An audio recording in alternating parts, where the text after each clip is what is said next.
Olá, essa é a segunda parte da análise de justiça e contrato, o outro lado do crédito. Nós terminamos o vídeo anterior falando, e ainda estamos falando do livro Fundamentos do Direito Privado, Propriedade, Responsabilidade Civil, Contratos e Enriquecimento Sem Causa, de James Gordley. Nós fizemos um histórico falando da escolástica tardia e do uso dos padrões aristotélico-tomistas para definir o corpus iuris civilis que chegou no século XVI, depois de um longo período longe da Europa e que chegou tendo que fazer sentido aos olhos de quem lia o corpus iuris civilis. E a chave de leitura determinada por aqueles que receberam esse material, escrito ao longo de 1000 anos por muitos e muitos autores em diferentes lugares, fora de um sistema legislativo ou de um sistema judiciário como hoje o conhecemos, tinha a chave de leitura de quem estava interpretando na escolástica tardia, na escola de Salamanca. E esse conjunto chega até nós de maneira complicada, sem a chave de leitura ideal. Então tá, por quê? A chave se quebrou. E a chave que era o padrão de justiça aristotélica foi substituída pela lógica de vontade. Então, o espírito central que tenta explicar os códigos civis, não só do Brasil, como do mundo inteiro, incluindo da China, é a autonomia da vontade. O que a gente vai ver no vídeo de hoje é que forçar a autonomia da vontade simplesmente não explica vários institutos. A Escola de Atenas é um quadro clássico do Rafael que vai mostrar os grandes teóricos e pensadores da humanidade até aquele momento. Então, nós temos Platão apontando para cima, Aristóteles apontando para baixo. Você com certeza já ouviu aquela frase, mais Platão, menos Prozac, porque isso se referia às ideias pouco terrenas e pouco pragmáticas de Platão. Por outro lado, Aristóteles aponta para baixo, querendo tratar das coisas diárias e justificando a frase de que o aristotelismo é uma espécie de senso comum tornado pedante. Por quê? Ele vai tentar explicar coisas que parecem muito, muito intuitivas e que parecem muito, muito naturais na estrutura do Código Civil, ainda que não seja o que a grande teoria diz existir. O que queremos, basicamente, todos nós, segundo Aristóteles? Viver uma boa vida. Uma vida que não representa uma vida de luxos, uma vida que não necessariamente representa uma vida de excessos, uma vida tranquila, uma vida normal, uma vida em que você tem a expectativa de trabalhar para conseguir aquilo que você precisa para ser o melhor que você pode ser, ainda que você possa ser diferentemente um construtor, um dono de casa, um escravo. Reparem, existe uma forma muito conservadora de ver esse argumento, tá bom? Mas a gente chega lá.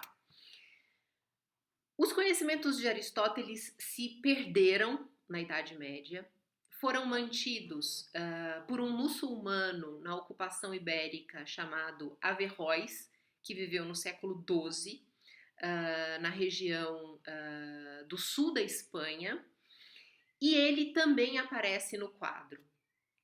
Pois bem, isso vai ser recapitulado a partir do século XVI, na escolástica tardia, através da leitura que foi feita de Averroes, de Aristóteles e por São Tomás. Nós temos duas ideias básicas de justiça. A justiça comutativa, às vezes chamada de corretiva, e a justiça distributiva.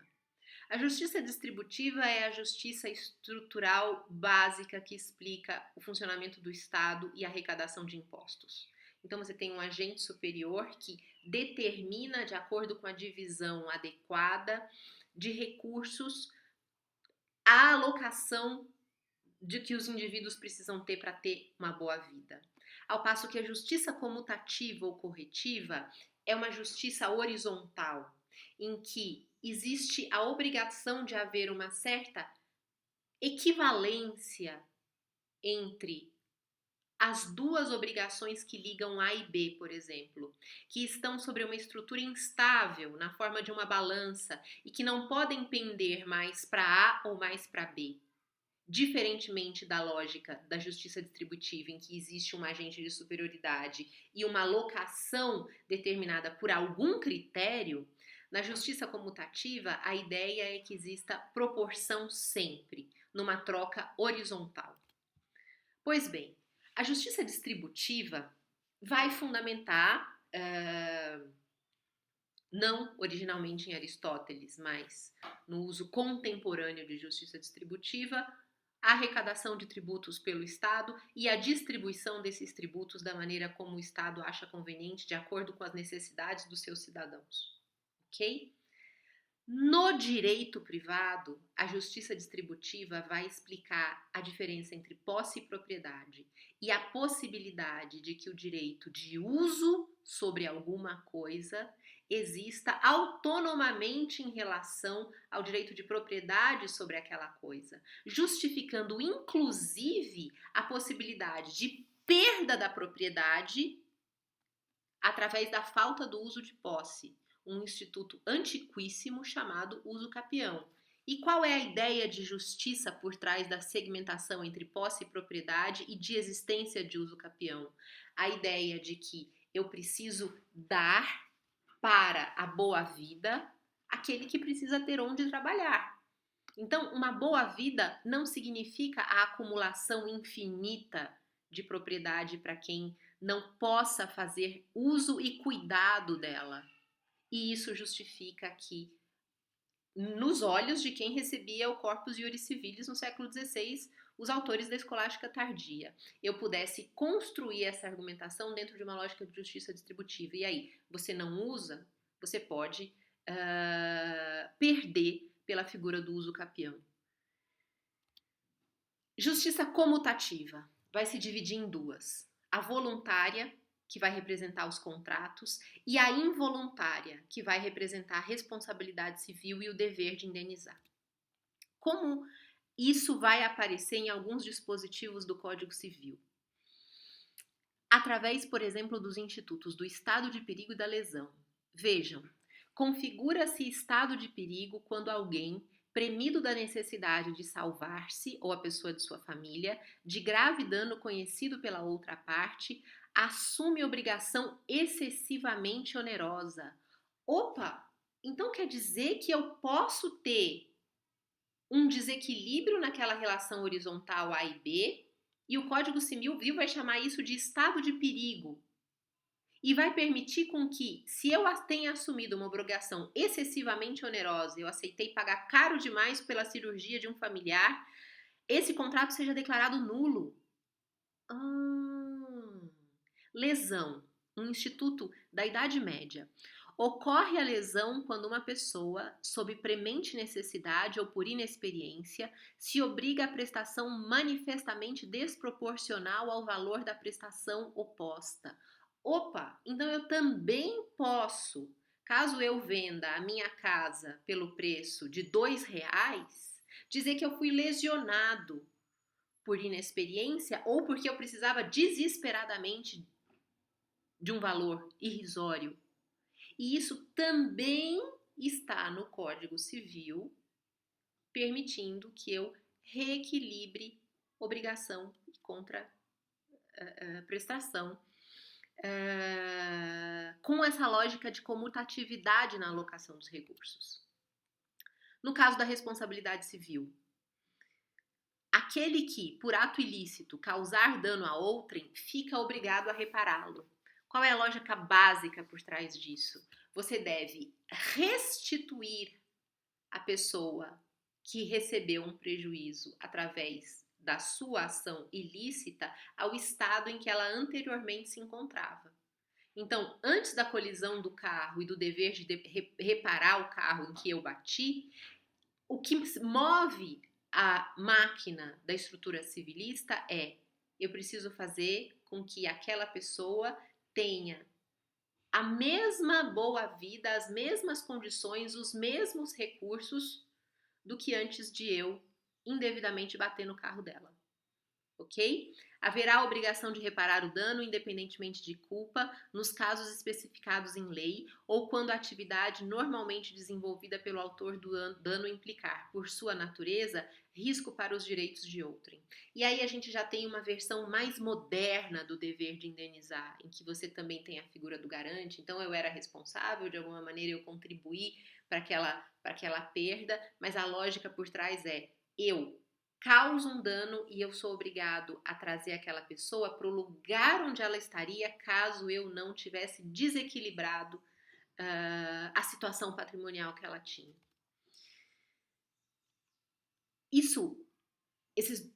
Essas duas estruturas, estado de necessidade e lesão, explicação clássica da responsabilidade civil, se contrapõe razoavelmente à ideia de vontade.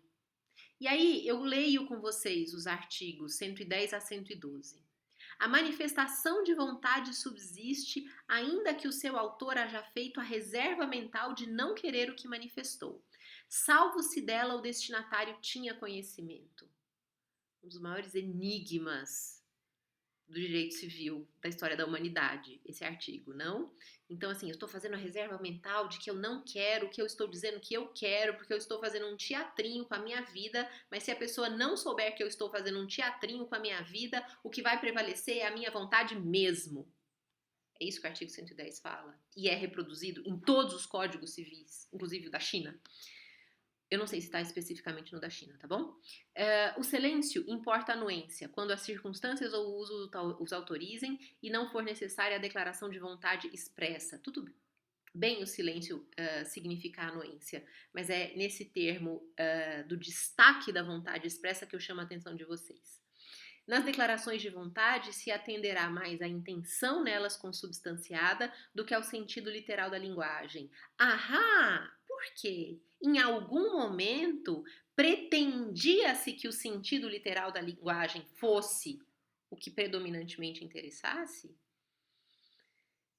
O Gordon vai dizer que nunca foi isso. Nem no Código Civil de Napoleão era a vontade, era o sentido literal que realmente interessava. Por quê? Porque essa visão dura nunca foi capaz de orientar as pessoas que se orientam como o senso comum. Então, não é porque está escrito uma coisa absurda num contrato que as pessoas cumpriam o contrato daquela maneira, nem sob a égide do Código de Napoleão. Por quê? Porque as pessoas viam que havia alguma coisa de errada num contrato que estipulasse por escrito algo que fosse absurdo na prática, tá? Porém, a interpretação do direito civil como um aspecto centrado na vontade passa a fazer um grande sentido quando as ideias aristotélicas saem de moda. Existe uma grande rejeição de toda a herança de filosofia católica, porque Aristóteles vai ser incorporado na tradição religiosa, né? Os escolásticos tardios têm como grande herói intelectual São Tomás de Aquino, e essa literatura desaparece, fazendo com que a chave de leitura se perdesse. Quem eram os filósofos da época mais importantes para o direito? Hegel e Kant, que vão ter comentários sobre a autonomia da vontade, sobre a autonomia do ser, sobre os aspectos individualistas da vontade, mas que também não escreveram pensando no Código Civil. De modo que a estrutura do direito civil toma emprestada para si algo que não foi construído para si. E aí a gente vai ter o que um autor chamado Franz Viaker, num livro importante chamado História do Direito Privado Moderno, vai falar, que é a ruína do sistema. Então nós temos uma estrutura formalmente muito completa, mas que não consegue se manter. Porque aí eu preciso entender uma situação especial para os códigos de defesa do consumidor, eu preciso criar uma situação diferenciada para contratos empresariais, eu preciso criar uma série de exceções para as regras que estão dispostas lá, porque a vontade não explicaria tudo, diferentemente do que autores clássicos dizem que deveria explicar. Reparem, chega contemporaneamente a nós a visão de que o controle do domínio sobre a propriedade não é pleno. Tá? Então vocês vão receber, se já não receberam, a seguinte lição. O proprietário é aquele que tem o direito de gozar, fruir, dispor e até destruir a coisa. E aí o seu professor de direito civil vai te dizer, peraí, mas será que ele realmente tem o direito de fazer tudo isso com a sua propriedade, mesmo que isso lhe traga algum mal? E aí o seu professor de direito civil vai falar, não, porque nós no Brasil temos a chamada função social da propriedade. Então, o direito de gozar, fruir, dispor e até destruir precisa ser compatibilizado com a função social da propriedade. Oi? Isso é senso comum. Isso deveria ser a leitura tradicional que justificasse o Instituto da Propriedade desde sempre, ou desde a recepção da nova escolástica em relação a ele. Mas, o que a gente fala? A gente vai falar que isso é uma invenção do Miguel Reale do Código Civil de 2002. Que nós trouxemos a função social e que o Código Civil de 1916 era duro e tacanha. Não. Os direitos de vizinhança, os direitos de servidão que promovem uma utilidade para passar pela propriedade, se existem desde sempre. Como é possível dizer que sempre existiu ao proprietário o direito de gozar, fruir, dispor e destruir, se sempre houve direitos de vizinhança? Como é possível dizer que sempre houve o direito de gozar, fruir, dispor e até destruir, se o Instituto da Servidão, ou seja, o direito de passagem, se isso me causa uma grande facilidade pela propriedade de quem quer que seja, sempre existiu também. Tá? Isso vai aparecer na estrutura dos contratos com a lógica de que o contrato, parte da literatura contemporânea a que eu critico profundamente, vai falar, especialmente nas relações de consumo, especialmente nas relações bancárias de consumo, que o contrato deve ser cumprido e o magistrado não tem o direito de alterar a vontade das partes. Será?